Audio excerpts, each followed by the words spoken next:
putain de chien de merde. Ok, je tiens juste à préciser que ce chien n'est pas à moi. Ok.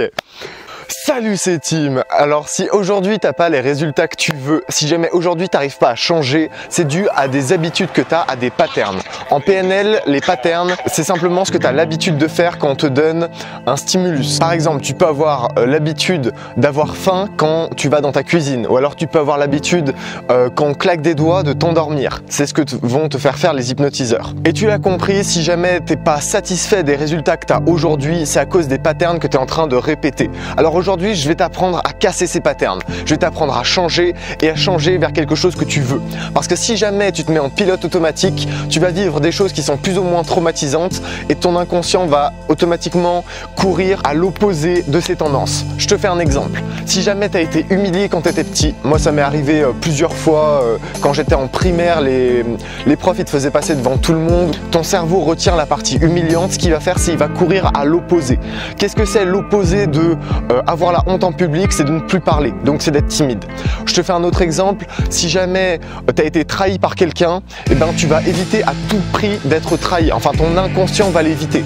Et donc ça va se transformer vers des comportements de toi qui évites un maximum les autres, toi qui fuis, bref. Ça peut être énormément de choses différentes et je vais t'apprendre aujourd'hui à casser ces patterns. Parce qu'une habitude, c'est extrêmement facile à prendre, mais quand il s'agit de s'en passer, c'est déjà beaucoup plus difficile. Et les habitudes, tu peux en parler comme ça, et encore c'est facile puisque c'est pas une addiction, mais quand c'est une addiction par rapport à la cigarette, par rapport à la nourriture, etc., c'est déjà beaucoup plus difficile. Alors comment tu peux casser ces patterns? La première chose, c'est de demander à ton inconscient de les casser. Alors comment est-ce que tu fais ça? Tu mets ton inconscient de ton côté. Sachant que quand tu vas avoir un pattern, ton inconscient va automatiquement le rajouter et le refaire si tu te mets en pilote automatique. Du coup, au départ, il ne faut pas que tu sois en pilote automatique et qu'il faut que tu te fasses des étapes. La première étape, ce serait de définir les avantages de l'autre pattern et de le définir clairement. La deuxième étape, c'est de se fixer un objectif sur le un peu plus long terme. Et la troisième étape, ce serait de changer ton histoire. Pourquoi est-ce que je te parle d'histoire? Parce que l'histoire que tu te racontes a énormément d'influence sur ces habitudes-là. Par exemple, si jamais au collège, je te fais un exemple, au collège j'avais un corps de faible, j'avais un corps de lâche, je te le cache pas, je battais des gens au bras de fer au collège déjà, mais j'avais un corps qui était vraiment pas exceptionnel, j'étais pas fier de moi. Et bien à partir du moment où je me suis dit ok, je vais changer cette habitude de manger à peu près n'importe quoi, grignoter entre les repas et ne pas faire de sport en quelque chose de positif, la première chose que je me suis dite c'est ok, je vais changer mon histoire. Qu'est-ce que c'était mon histoire à l'époque? C'était j'ai un corps de faible mais je bats des gens au bras de fer. Et ben mon histoire je l'ai changée en j'adore le sport et je suis quelqu'un de sportif. Et rien qu'en me disant ça, j'ai pu faire en sorte de me donner l'habitude de faire du sport, de me donner l'habitude d'en faire une fois par semaine d'abord et ensuite 2 fois par semaine, etc. Pour que finalement j'ai un niveau un peu plus élevé. Quelle histoire tu te racontes actuellement envers tes objectifs qui t'empêchent d'avancer? Tu peux te dire que t'es pas quelqu'un qui est fait pour le sport compétitif, tu peux te dire que t'es pas quelqu'un qui a de la chance, tu peux te dire que les autres ont toujours une meilleure chance que toi, tu peux te dire toutes ces choses qui sont négatives et qui vont impacter ton énergie. Et si jamais ton énergie est impactée, ton résultat l'est aussi. Donc qu'est-ce que ça fait? Ça fait juste que tu auras des moins bons résultats. Ça va encore plus pourrir tes chances. Et crois-moi, tu peux avoir juste l'effet inverse en te racontant la bonne histoire. Si tu te dis je suis quelqu'un de timide, je suis quelqu'un qui aime pas voir les gens, essaye de bouleverser ça en un instant et de dire ok, pousse-toi dans l'inconfort, pousse-toi dans le ok, je suis quelqu'un qui aime voir les gens, j'aime discuter avec les gens, j'aime parler aux gens, j'aime le contact humain et tu vas automatiquement tendre vers cette tendance. Ton cerveau il est débile, tu lui dis quelque chose et il va essayer de confirmer cette hypothèse. Et une fois qu'il l'a confirmé, ça va confirmer le fait que ça marche. Et une fois qu'il l'a confirmé, ça va te faire en sorte que tu prennes encore plus cette habitude. Donc ça renforce tes habitudes de dire ça. Si jamais tu dis que tu es quelqu'un de timide, tu vas renforcer le fait que tu es timide rien qu'en le disant, par tes actions indirectement. Donc peut-être que toi tu le vois pas, mais moi je te dis que sur un grand nombre de personnes, c'est ce que j'ai observé. Et c'est ce que les statistiques disent. Donc ce que tu vas essayer de faire, c'est te dire, imaginons que tu sois timide, tu te dis, ok, moi j'aime voir les gens, moi je suis quelqu'un de sociable, et de mettre cette croyance à l'intérieur de toi. Mets ton inconscient de ton côté et il tendra automatiquement vers les buts que tu lui as fixés. Pourquoi est-ce que je t'ai fait ce début de vidéo en te parlant du fait que ton cerveau allait éviter au maximum ce qui te rendait anxieux? Je t'ai fait cette intro parce que pour te protéger, ton cerveau va automatiquement aller à l'inverse de ce que tu as vécu de traumatisant. Imaginons tu as été humilié en cours, ton cerveau va faire en sorte que tu sois quelqu'un de renfermé et timide, comme ça tu n'auras plus possibilité d'être humilié.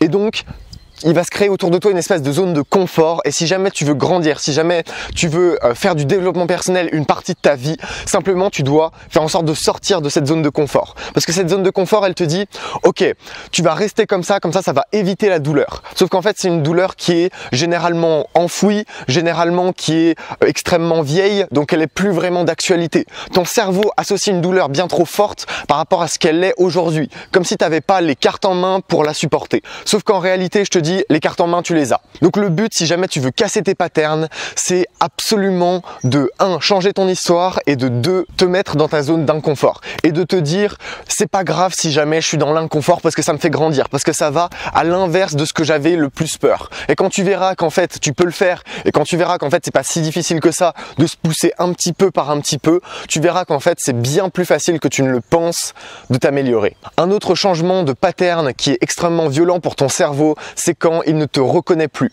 Tu sais, toutes les idées que tu as sur toi, elles sont dues à ton image. Donc si jamais tu veux changer ces idées, change ton image. Qu'est-ce que ça veut dire? Si jamais tu es timide, si jamais tu as du mal avec les filles, si jamais tu as cette image de toi d'un mec qui galère avec les filles, va chez le coiffeur, fais-toi une coupe, va acheter des belles fringues, et là tu auras déjà une image bien plus positive.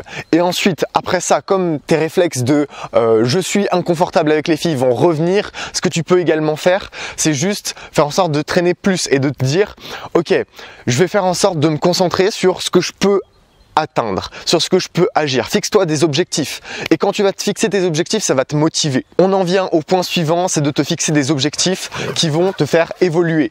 Si jamais tes objectifs, tu te dis ok, le bon signe c'est que je puisse parler à une fille sans bégayer, ou le bon signe c'est que je puisse parler à une fille et avoir une bonne énergie en même temps que je lui parle, ou alors de pouvoir avoir une bonne énergie et faire des blagues. Bref, fixe-toi des objectifs qui sont bons signes dans ton accomplissement de ton objectif. Et avec ces bons signes là, ça va être une confirmation de ton cerveau, parce que ton cerveau il sera obligé à un moment ou à un autre de confirmer ce qu'il pense, et donc ça va être une confirmation que tu fais la bonne chose, et ça va te motiver. Comment est-ce que tu te motives sur le court terme? Tu fais ça, tu te fixes des objectifs et tu les atteins. Ces derniers jours, j'ai discuté avec énormément de personnes en parlant de succès. Je leur ai dit mais pourquoi est-ce que tu penses avoir du succès? 1. 2. Qu'est-ce que la vision du succès est pour toi? Et 3. Bon, déjà c'est très personnel la vision du succès, tu t'en doutes. Et 3. Qu'est-ce qui t'empêche d'avoir cette vision? C'était des gens que je connaissais pas, et c'était des gens à travers le monde, c'est-à-dire je leur parlais en anglais. Et comme réponse, j'ai environ interrogé à peu près 50 personnes. Ces gens-là, la plupart du temps, ils ont une vision du succès qui est complètement atteignable. C'est-à-dire, par exemple, t'en avais une qui voulait monter sa chaîne de chant sur YouTube. C'était complètement atteignable. Elle m'avait dit, j'aimerais bien avoir ma chaîne de musique et poster mes vidéos sur YouTube. La seule chose qui l'empêchait de le faire, c'était sa vision pessimiste. Et avoir une vision pessimiste, je dis pas qu'il faut avoir une vision optimiste, mais au moins une vision réaliste. Tu sais, quand tu demandes à quelqu'un, est-ce que le verre il est à moitié vide ou à moitié plein? En fait, la réponse, on s'en fiche. Bien sûr qu'il est à moitié vide, et bien sûr qu'il est à moitié plein aussi, mais la seule chose qui peut changer cet état actuel, c'est juste l'énergie que tu mets dans tes objectifs. C'est pas le fait que tu te plaignes, c'est pas le fait que tu vois les choses différemment, et si le fait de les voir différemment ça te pousse un peu plus, bah essaye de les voir différemment. Et rien qu'avec cette psychologie pessimiste, elle était juste en mode ok, je peux pas le faire, juste je peux pas y arriver.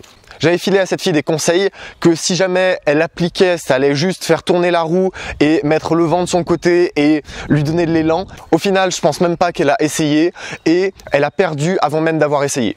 Alors si jamais tu peux me faire une faveur, ne perds pas avant de commencer. Parce que si jamais tu perds avant de commencer, ça vaut même pas le coup d'essayer. Dernière chose sur cette vidéo sur le changement, c'est ne le fais pas pour impressionner les autres. La seule personne que tu auras besoin d'impressionner, c'est toi. La seule personne que tu as besoin de convaincre, c'est pas les autres, c'est toi. La seule personne que tu as besoin d'influencer, c'est pas non plus les autres, c'est toi.